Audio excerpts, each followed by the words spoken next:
How to delete bookmarks on Google Chrome. That's what I will show you in this video. But before we begin, make sure to subscribe to the channel and ring the bell to get notified whenever a new video is uploaded. With that said, let's get started. So go ahead and open up Google Chrome and then click on the three dots at the top right of the screen. Then click on Bookmarks. And say for example you wanted to delete one bookmark, all what you need to do is click on the three dots next to it, then click on delete.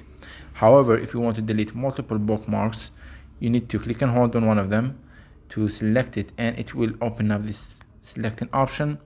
And once you have selected the bookmark that you want to delete, just click on the trash icon to delete them. So that was it for this video. That's how you can remove, erase or delete bookmarks in Google Chrome browser. If you have any questions, please leave them in the comment section down below. With that said, see you in the next video.